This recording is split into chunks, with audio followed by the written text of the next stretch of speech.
What's the one thing you should do first if your finances feel like a mess? How much of your money decisions are emotional and not logical?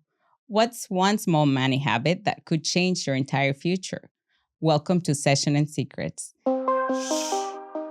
Turn on the financial news and listen to the money guys. Paying off debt, or is it saving? Having to pay out more than you're bringing in. Think about your life 10 years from now, right? Do you want to continue just surviving?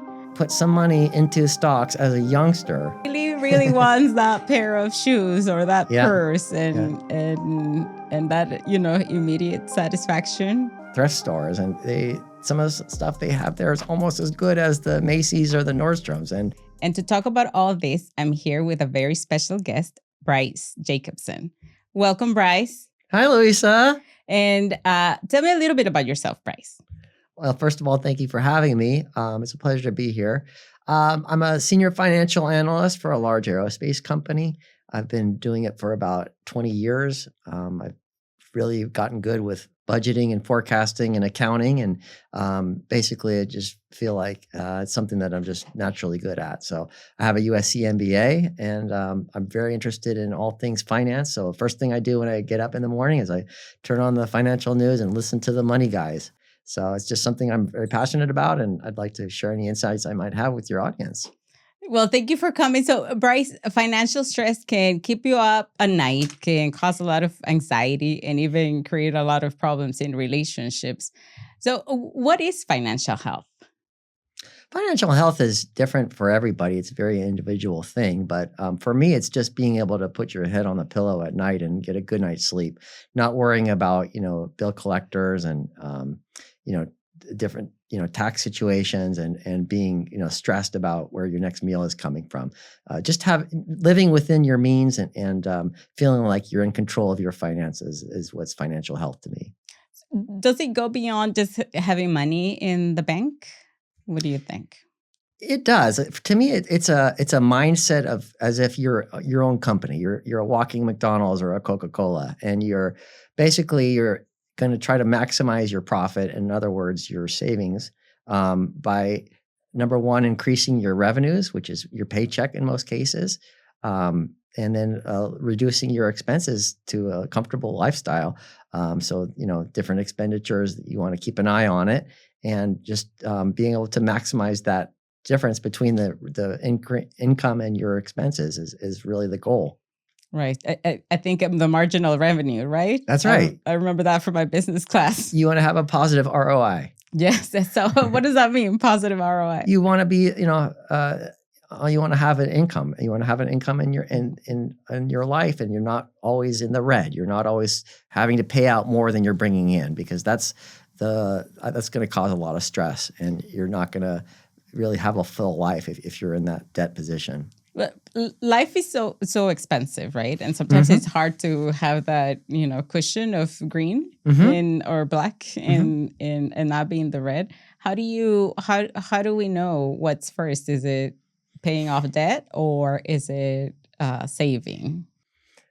Definitely think that debt is a 4-letter word, and you want to avoid it if you can at all costs. The exceptions, I would say, are if you have a mortgage and you're going to be paying off your house or apartment is a good thing. And then secondly, if you have student loans, those will always be there. So you need to pay those off as well.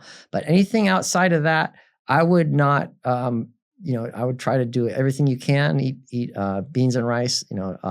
Save on your expenses. Live with your parents. There's different things you can do, but I would try to avoid that debt if at all possible. And there's going to be trade-offs, and you're going to have to just be able to be comfortable with that, and have a goal set mind that you're not going to just live for the moment, and you're going to make good financial decisions. Yes. Why do you think what do you think there's so much like shame and worry and fear around finances, or even talking about finances? Well, unfortunately, we do live in a fast food culture to some extent. And so people, they see something and they want it now, and they're not thinking through the consequences of, buying that expensive car and making the car payments. and they just see it and they want it. So it's something that you do have to have a disciplined mindset, and it takes work, but at the end of the day, it's worth it. Yes, but Bryce, but sometimes my inner child really really wants that pair of shoes or that Yeah. purse, and that immediate satisfaction. And so it's what you're talking about, right? It is like a fast food, like I want it now. Instant gratification. But then I have to tell you, your impulsive decisions are kind of just feeding these fat executives on Wall Street and their bonuses, and they're basically making a lot of money off of you by your decisions, because it all kind of goes to the corporation. And if you are getting charged debt, if you're getting charged interest on that debt, they're actually being rewarded for that. So it's like, you need to be smarter than them. And which would mean don't act on my impulse. There's other things. I hate to say it, but I go to thrift stores, and some of the stuff they have there is almost as good as the Macy's or the Nordstroms. And just putting off some of those Amazon decisions and split decisions that you just see something you want it. Take a minute and think of, is it really going to change your life? It's really going to help you in a certain way. Obviously, there's certain things you need to do. If you have kids, or if you have different, personal situations, you're going to need to spend a little bit, but really take a minute before you make a decision you're going to buy something. Yeah. I think we were talking and you said, is it a need or a want? That's right. Yeah, absolutely. Good point. Yeah. Your needs obviously come first before your wants. Yeah. And the way we manage, just like everything in life, the way we manage money, it's driven by emotions and psychology and that's why we have like shopaholics, right? Or retail therapy, that term of like, I'm feeling maybe the stress of life and I want to reward myself. And then that creates a whole physiological reaction, because it's a little burst of dopamine, right? And a little bit of excitement. And maybe I'm super stressed out with life, and that brings a little joy. Oh, that's why they have Shopaholics Anonymous. Right? Yes. Yeah. And or even gambling, right? Like that, the reward of like I might get a reward, the chase of chasing a bargain or chasing a win. Right? Yeah. And then we get into trouble when we let our emotions drive our actions and not allowing logic to come in. Right. Yeah, you need to step back and really create a budget. That's a very important thing, and determine you're going to have your fixed costs, which would be your rent and your insurance, your cell phone, the different things that you really need to have, but then beyond that, you're going to have discretionary expenses and things that you may or may not need. Some of those streaming services. Do you really watch those shows that often? Do you have gym memberships that you're paying for every month? Are you really using it that much? Different sort of impulsive decisions that you make that you really need to keep paying those off every month. Is it really necessary? So just take a minute, put out on a spreadsheet, if you can, all of your income and subtract out all your expenses. And, at the end of the day, you should have a positive amount that you want to have as a savings, and you want to make that savings work for you. That's called investing. And so that's how you get to the next level. So it's painful, but it's a really important thing to do. What would you say to someone that needs like encouragement and help shifting their mindset of just chasing the immediate gratification versus thinking about the future? What would you say to someone? Take a look at where you're going to be in 10 years. And do you still kind of want to be treading water and just keeping your bills steady? Or do you want to, get to that next level? Maybe afford a down payment on a home. Maybe get into a better zip code, having a better life. And if you feel like your job is going great, if you've got all kinds of opportunities coming your way, then you can be a little bit more fast and loose with your expenses. But if you feel like you're kind of in your career for the long haul and you're not going to be Elon Musk, Right. you really need to start making decisions on some of the things that you can cut out. And the thing about stagnant water is if it sits there for a long enough time, it stinks. Yeah. So you want to be growing, and I think having a goal, a financial goal, is very important. Yeah, I think I like what you said. Like, look, think about your life 10 years from now, right? Do you want to continue just surviving, Yep. right? Which is like barely keeping up with the bills, or do you want to be in more, more at peace, or I guess prosperity? And I think that's good. That's a good exercise to have your goals and start shifting towards that, right? Highly recommend it. Yeah. And would you say like put it on like a spreadsheet or Yes. what? Like Yeah. how do you plan? For someone like me, like not good with numbers at all. Yeah. How would I guess make that projection? Yeah. So yeah, you want to just like an income statement if you're in business. So it's basically your profit is your top line, and then you've got your fixed expenses, which is your rent and your phone bill and your insurance, things that you can't get rid of, food to some extent, and then you've got below that your discretionary. So concerts, do you really gonna remember that concert for so many years down the road? Is it really gonna make your life that much better for a 2-hour act? For some people, yeah, maybe that's their thing is music, but really, really think about it, before you go on that fancy vacation. If it's really gonna, if the memories are gonna stay with you for that long, because at the end of the day, you're coming back and you're gonna be, kind of below your bills. So, and then so that's your discretionary, and then at the end, you've got your savings, and you want to make that savings work for you as much as possible. So. I don't know if any of your viewers are familiar with compounding, but compounding is when you accrue interest, say, at the bank, it's actually pretty good right now. You can get about 3% on your savings. And so if in a year you've got 3% on the $100, that's 103, right? Take that forward to another year, you're going to get interest another 3%, not on the original $100, but on the $103. So that's going to add another, layer on that, on top of that. And for some of your younger viewers, this is the time where you really need to start making investments, because it can grow over time. You have more years for it to grow on that little interest.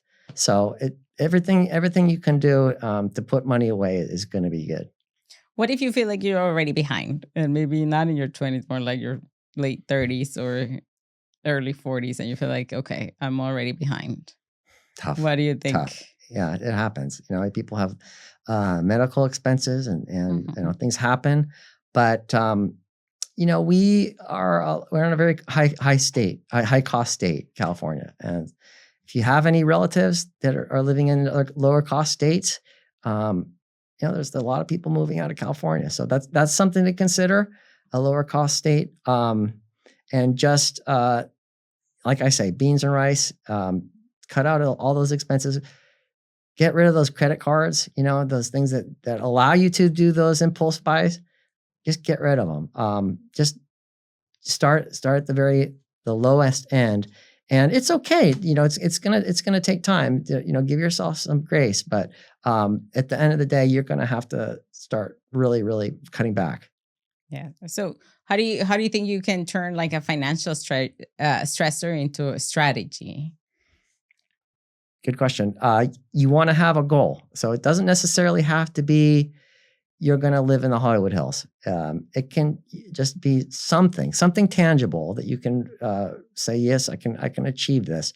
Paying off this credit card, contributing to your 401k. It's a great thing. Especially when your company is matching. Even if your company doesn't match, you're basically putting aside money that the government can't touch until you retire. And so you want to put some money in there. Achieving a certain credit score is a valuable thing to do, because that's how you're going to be able to afford a house. So there's just a lot of intermediate things you can do on the end goal that just be intentional and have some things that you can work towards. So having a goal, like, and even if it's something I mean, it should be realistic, right? And something Yep. that is achievable, and Yep. making sure that you follow through a plan, even you like setting a boundary with yourself and following through with it, Yeah. even regardless of who's going to come up for a concert, or Yep. avoiding those impulse decisions. Mhm. When what do you think? Like, when are the decisions made out of impulsion versus logical? Oh, just those marketers they're just really brilliant on getting your attention and they're creating a need. It's not real. You're not gonna die if you don't have it. But they put that little chip in your brain that says, yeah, I need to have it now. When you go to the grocery store, where do they put all those ridiculous treats that you really don't need? But they're right there in front of you, and of course, I want it. Yeah. I'm not going to wait. So, you just got to be smart. And just if something is telling you in the back of your mind, I don't need it right now, just walk away. It's just not for you. Just walk away and forget about it. That's right. Yeah. Don't look back. Yeah. I mean, you have to live too, right? Yes. You're going to have to, eating out. You can save a ton of money. You can save a ton of money not eating out. Go to the grocery store and cook your own meals.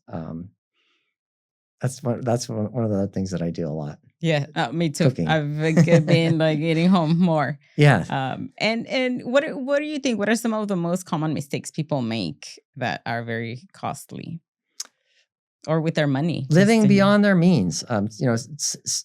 Trying to think that you're somebody and you have this FOMO mentality. You see it in the social media, and you hear about it from your friends. They're not going to tell you that they had a bad day, or that they weren't able to go on a trip or something like that. They're not going to tell you that it was a boring weekend. They're going to tell you, yeah, I was in Hawaii and it was it was a time out of my life, and you're going to feel like, oh, I need to go to Hawaii, and you don't. If you are in that situation where you've got bills piling up, don't go to Vegas, don't go to Hawaii. Just go to just take a weekend and go down to San Diego or something like that, and you don't have to have these big blowout vacations. Use your common sense. Yeah, like go for a hike, go camping. Go camping, absolutely. Yeah, it costs you $0. Yes. Great idea, Luisa. Yeah. and I think sometimes you mentioned the FOMO, the fear of missing out, and it's a constant. And I'm not sure if it's always been there, or if social media has just taking it to the next level. Like I say, they don't say something like, oh yeah, I had a bad day at work, or I had my dog had to go to the vet or something like that. They're not going to tell you the bad things. So you have to keep that in mind. Yeah. and then realize it, right? Like I don't need that, because it's going to create a financial impact. A financial stressor. Right. Or behind on my goal, my long-term goal of getting to this point, right? Maybe saving for a house or something like that. Right. Yeah. And are there or what's something that you wish you had learned earlier about finances? I think that the long-term investment, this is for your younger viewers again, generally speaking, the stock market will outperform the bonds or your savings accounts. And if you can ride out some of these volatilities, if you can put some money into stocks as a youngster, even in your 20s, and just park it, let it sit there, and it will grow over the long haul. And I don't think that America is on the down. I really do think that America is going to be here for a while. So if you can, at a younger age, start investing in stocks, I'm a big believer that that's going to pay off in the long term. So that's 20s. Is 30s, 40s too late for that? What do you think? Yeah, so that's the other thing is they have these mutual funds, which is a collection of a whole bunch of stocks. They have target funds. So it all goes by your age, and they will distribute on an algorithm a certain amount on bonds, which are secure. Those are like putting money in the bank almost. Those are going to be the fixed principal that you're not going to have to worry about. And then they'll put a certain amount in stocks, which are more risky. Tesla, Apple, Google, those. So it will do the math for you. So as you get into your 30s, it will shift more into debt. It will shift more into bonds. And so that's more security, because you want to have, when you get to your later years like me, you're going to have most of your money into bonds, which is more steady. And you're not going to make that killing. You're not going to make that killing off of Facebook, but you're basically wanting to hold your principal. So target funds are a great way to go. Okay. And that's good information. And are there any rituals or habits that you have, like yearly or to just review where you're at with your goals, or that you could suggest? Yeah. So I think about some of the things about really successful people is they live within their means. So a great example of that is Warren Buffett. And he's, Berkshire Hathaway, and he's like one of the richest people in the world, but he has lived in the same house for like 50 years. He didn't need to have the mansion in Miami and all the houses. He was content. And so stay within your means. Don't have to have the things that everybody's talking about right now, the Rolex and the Mercedes and all that stuff. Just kind of, be content. That's a really good strategy. And then also, you could drive an older car. It's not, cars are, especially the Japanese, are made so well now. You can drive an older model. You don't have to have the shiny paint job. Don't tell the car dealers that. Right. It will still get you where you need to be. And so, don't go for those flashy, purchases. Is I think that's one of the things that the really successful people, not the people on TMZ or on the entertainment news. You don't have to follow their example. Just live a comfortable life. Have all your needs taken care of, but you don't have to go crazy on it. Right, like be mindful to. Be mindful. I think you said like champagne taste on a beer bottle. That's right. Yeah. So although you can spend a lot on certain IPAs too. But be conscious and be like honest with yourself of what you can afford, and it's not going to cause stress. Yes. Versus what is just going to I am going to have it, but I'm not going to be able to sleep at night because I'm going to have all these bills, or it's going to create stress in my relationship.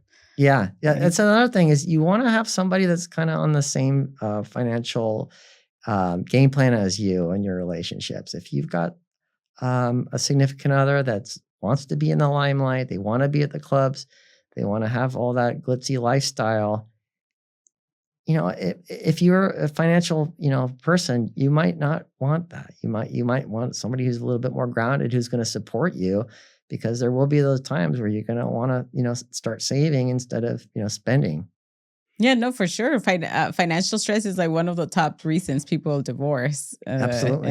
And a lot of times there is, that lack of communication around money and or not having the same goals, right? Maybe someone is more financially, I guess, conservative, right? More financial. They are looking more long-term goals, whereas someone else maybe is looking more for instant gratification, and that can create a lot of conflicts too. Yeah, they say opposites attract, but I don't know if they're going to last. That's right. I say the same thing. I'm like, commonalities is what keeps people together.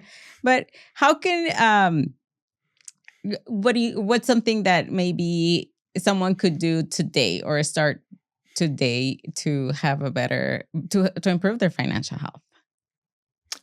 Yeah, I again have a goal. How much you can contribute to your savings, and try to do everything you can. Put together a spreadsheet. Watch your. I mean, it sounds really extravagant and very boring, but have a financial plan in place and don't deviate from it. You might go out to eat every now and then and go to a movie or something like that, but just basically have a discipline and not deviate from it. So just sit down and write down the numbers. And then how often would you say, do you go back and assess where you're at? I go about yearly. So we've got a lot of expenses in our kids' education. So that's a very high priority for me. So I'm going to contribute to that. That's another thing I could say. If you're still young enough, invest in yourself. Do all the trainings you can do. Take all those opportunities at work. Just try to get as much exposure as you can, because those things that you can invest in on yourself are going to pay off the most. And what are some of those things? Like just get a degree. Take the sacrifices for it. Education is never going to leave you. You're always going to have that till the day you die. So definitely invest in yourself. Now, when you get to those master's and PhD degrees, that's a different story, because those bills, they can really, 4 years is one thing, but when you get into the advanced education, it can really add up the student bill. So take a minute and make sure that those, talk to your counselor and make sure that those degrees are going to pay off, because it is competitive. It really is. And, we're living in an international economy. So, but I just think that you will feel much better about yourself if you are trained and you have as much education as you can. Yes. I mean, too, I'm a firm believer education is an investment in yourself, and no one can take that away from you. Absolutely. And what do you think, when you have a couple, how do you, because sometimes I work with couples, right? And sometimes they don't ever talk about finances, or they don't ever sit down, or someone is carrying the load and the other partner doesn't know. Have you ever helped someone because I usually say like, oh, can you talk to a financial advisor about it? Because obviously I'm not going to be talking to them about money. But when do you think it's good to talk to a financial advisor? You can get a lot of good information just from, Squawk Box and Bloomberg, and there's some really, really smart people out there. And as far as investments goes, you're probably, you might be lucky, but when you're individual stock picking, you're not going to compete against those PhDs at MIT and Harvard that have those big, huge computer programs that can pick like this variant and this variant, and they'll generally outdo you on the investments. So I wouldn't go for a stockbroker per se, but when advisor could be useful is if you have tax implications. So if you have a certain amount of money, you want to be able to shelter that as much as possible so the government can't get its hands on you. But I would say if you're under mil, 2 mil, you don't need with it. All you do is just remember the basics. Contribute to your 401k, contribute to your IRA. Don't get into debt. Debt is a 4-letter word, and you should be okay. Oh, and if you can afford a home, it's so much better than paying money to a greedy landlord. So that should be one of our goals. That should be a goal, but again, in California, it's going to be tough. Yeah. Yes, for sure. Well, thank you for all of this information. Where can people find you if they want to know more about you? Right. Oh, I'm in X, and my handle is Big Man Be Money, because I love money. Well, thank you so much for all this knowledge. Thank you, Louisa. It was great to be here. Financial stress is one of the biggest killers of peace of mind and relationships. Money doesn't have to feel heavy. Financial health is about clarity, choice, and consistency. Thank you for watching. Please make sure to like, subscribe, or leave a comment down below.